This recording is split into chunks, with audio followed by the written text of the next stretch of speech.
नमस्कार। आप सबका इस कोचिंग संस्थान में हार्दिक स्वागत एवं अभिनंदन है। प्रश्न बहुत ही सरल है।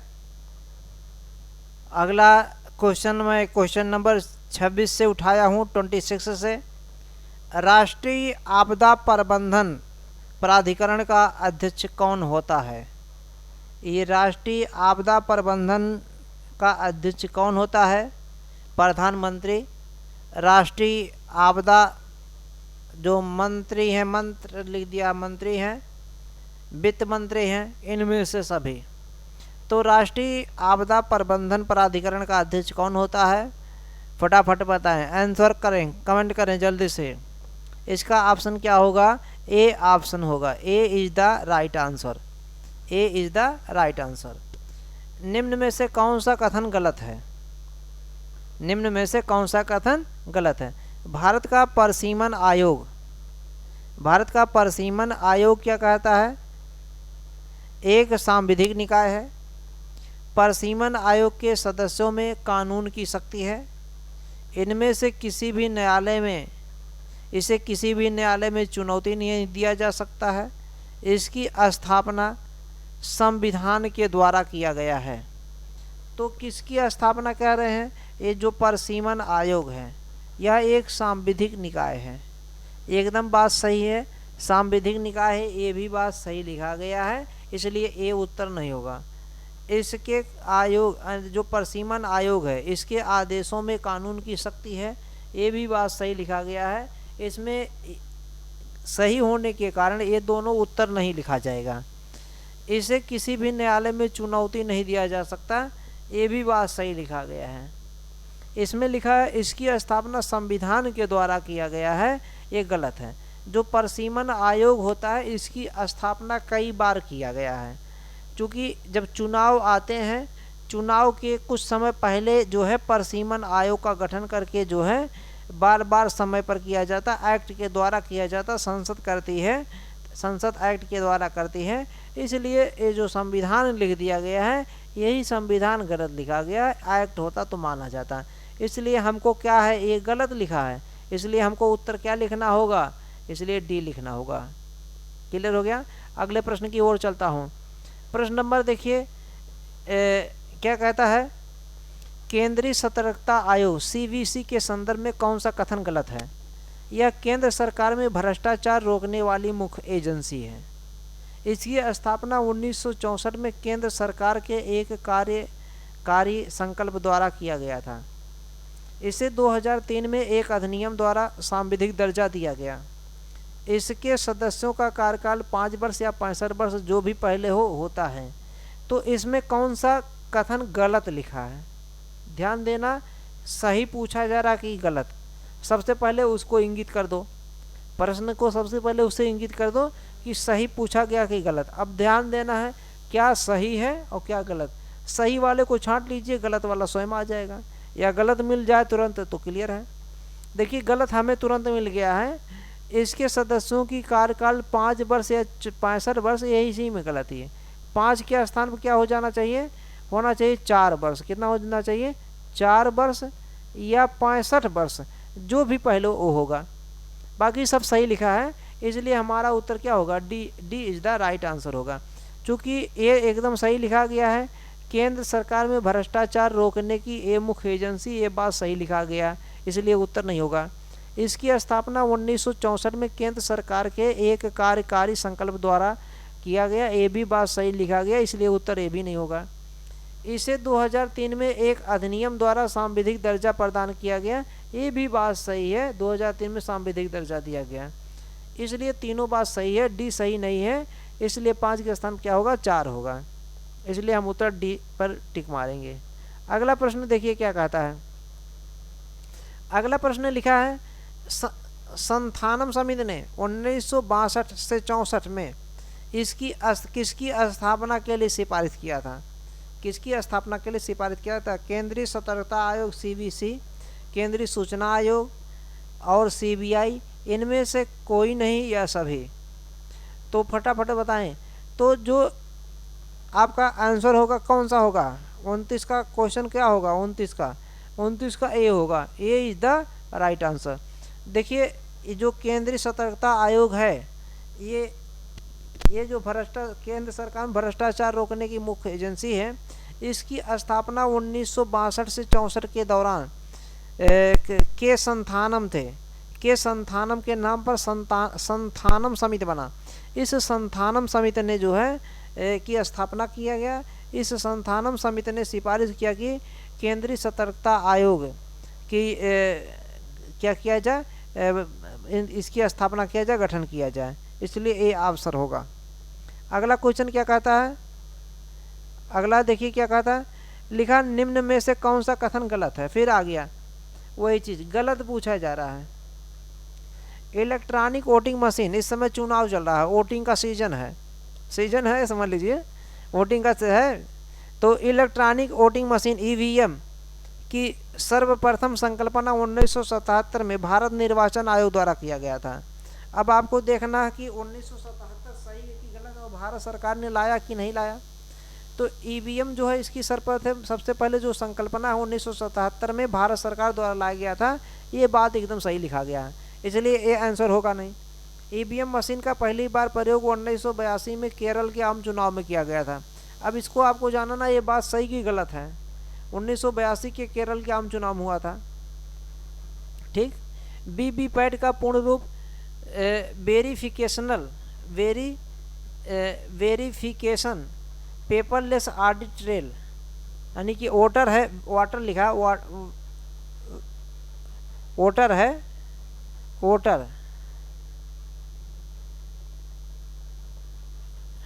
Voter verification paperless audit trail. और डी में क्या लिखा, 2014 के आम चुनाव में कुछ निर्वाचन क्षेत्रों में वीवीपीएटी का प्रयोग किया गया था। अब देखिए जो इसमें लिखा गया है, अगर पकड़ना है तो कैसे आप आंसरों को क्लियर करेंगे। वीवीपीएटी जो लिखा है इसका फुल फॉर्म में जो है गलत लिखा गया है। क्या लिखा है, वोटर वेरिफिकेशन नहीं है, वेरीफिएबल है ना, वोटर वेरीफिएबल, पेपरलेस नहीं है, पेपर है केवल, पेपर। इसमें जो लेस लिखा है, लेस गलत लिखा है, लेस नहीं रहेगा, ठीक। ऑडिट ट्रेल तो वोटर रहेगा, वाटर नहीं वोटर रहेगा, वेरीफिकेबल रहेगा, पेपर केवल रहेगा, लेस नहीं रहेगा, पेपर। ऑडिट ट्रेल, इसमें सी में गलती है, इसलिए सी हमारा आंसर क्या होगा, सी गलत है, इसलिए हमको सी को टिक मारना है। और ईवीएम का पहली बार प्रयोग 1982 के केरल के आम चुनाव किया गया था, ये भी बात सही लिखा गया है, बी वाला। और डी में क्या लिखा है, ये भी सही लिखा है, 2014 के लोकसभा चुनाव में कुछ निर्वाचन क्षेत्रों में वीवीपीएटी का प्रयोग किया गया था। हमारा उत्तर जो है सी नहीं लिखा गया था, गलत। सी क्या है, गलत लिखा गया, इसलिए सी उत्तर टिक होगा। Voter verifiable paper audit trail, full form अलग से भी पूछे जा सकते हैं, ध्यान दीजिएगा। Voter verifiable paper audit trail. Question number 30 क्या कहता है, 31 लिखा है, निम्न में से कौन सा जोड़ा सुमेलित नहीं। इसमें कह रहा कौन सा जोड़ा सुमेलित नहीं है। अनुच्छेद 261 लिखा है, 262 लिखा है, 263, 264 क्रम से दिया गया है। तो जो अनुच्छेद 261 लिखा है उसके आगे सार्वजनिक कार्य, अभिलेख और न्यायिक कार्यवाहियाँ लिखा है। अनुच्छेद 62 में लिखा अंतर राज्य जल विवाद लिखा है। अनुच्छेद 63 में लिखा अंतर राज्य परिषद लिखा है। अनुच्छेद 264 में लिखा राज्य लोक सेवा आयोग के अध्यक्ष व सदस्य की नियुक्ति। तो इसमें देखिए जो स्टूडेंट पढ़ रहा है उसको तो तुरंत पकड़ लेगा कि कहाँ पे गलती है, तो बहुत ही आसान प्रश्न है।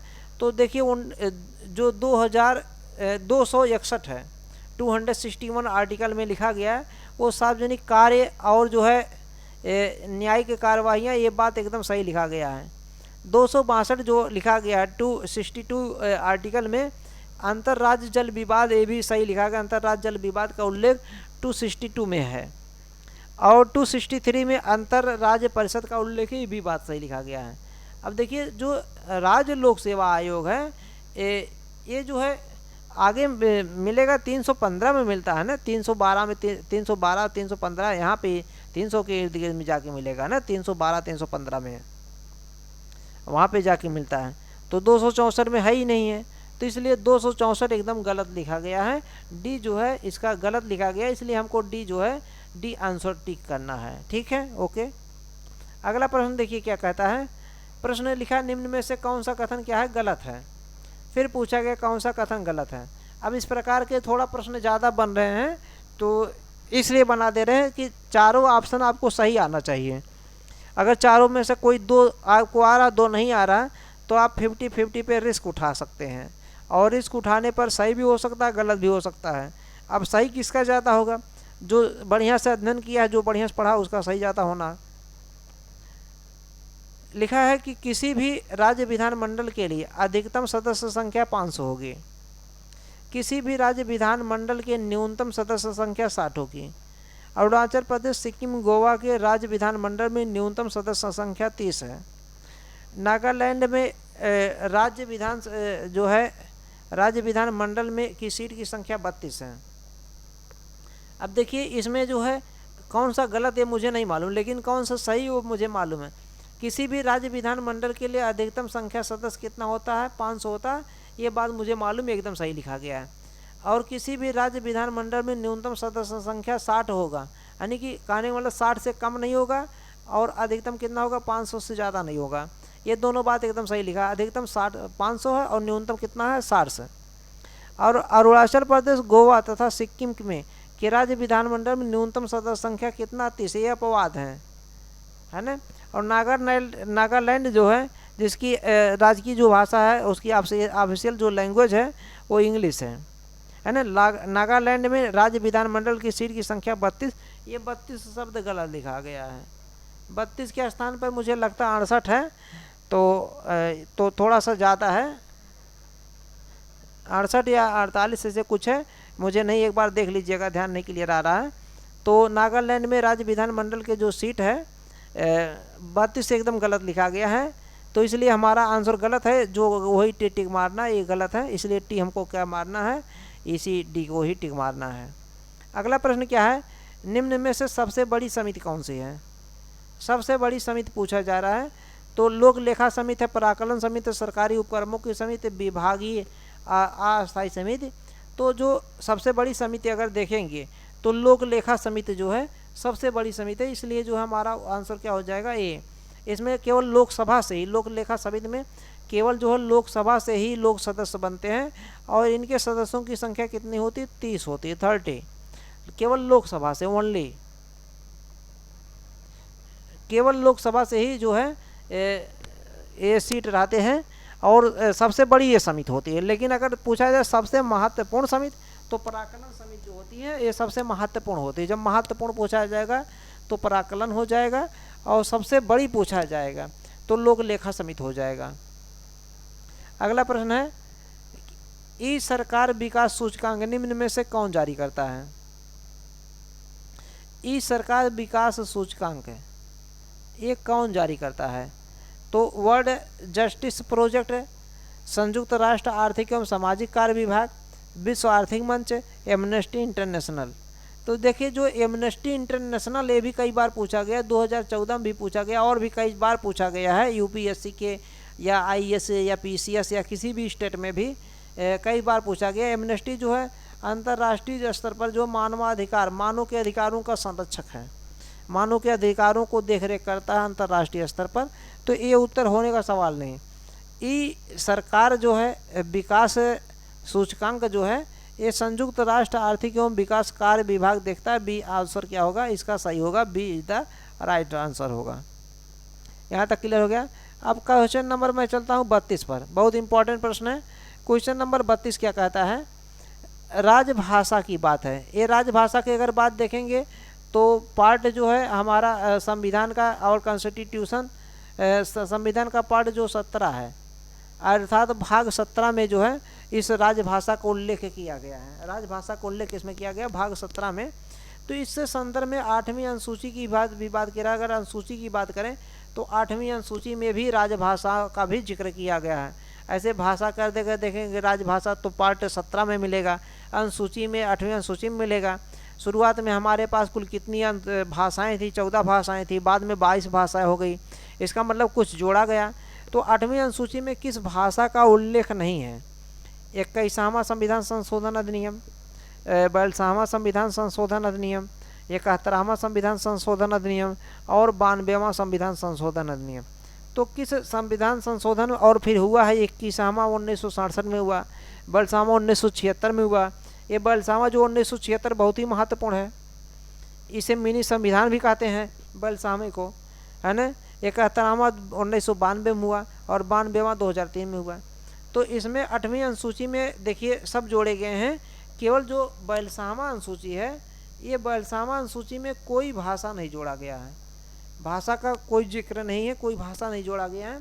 21वां जो अगर देखेंगे, 21वां जो संविधान संशोधन 1967 में होता है, 8वीं अनुसूची में जोड़ा जाता है, इसमें सिंधी भाषा को जोड़ा गया है। कौन सी भाषा? सिंधी भाषा। 71वां देखेंगे अगर बात करेंगे तो 71वां में इसमें 3 भाषाएं जोड़ी गई हैं, है ना। मणिपुरी है, मणिपुरी के साथ साथ नेपाली है, और जो है एक और है, मणिपुरी नेपाली और एक और है, अभी क्लियर होगा। और जो 92वां संविधान संशोधन 2003 में होता है, इसमें बोडो है, डोगरी है, मैथिली है और संथाली है। बोडो, डोगरी, मैथिली, संथाली, तो ये इसमें है। और उसमें कौन सा है? तो मणिपुरी है, मणिपुरी के साथ साथ में अभी एक और बताए थे, ध्यान नहीं आ गया, तो भूल भी गए हैं। तो ये इसमें है, तो ये 42वां इसका कोई मतलब नहीं है, इसलिए बी ऑप्शन क्या होगा? राइट आंसर होगा। वीडियो को फटाफट जो है, अभी तक अगर लाइक नहीं किया पहले लाइक कर दीजिएगा, लाइक नहीं करते बहुत गंदी आदत है, ये बैड हैबिट है। लाइक ज़रूर कीजिए, वीडियो देखे हैं, और उसके बाद में शेयर करना चाहे करो या ना करो, सब्सक्राइब करना चाहो करो या ना करो, लाइक ज़रूर करो भाई। धन्यवाद।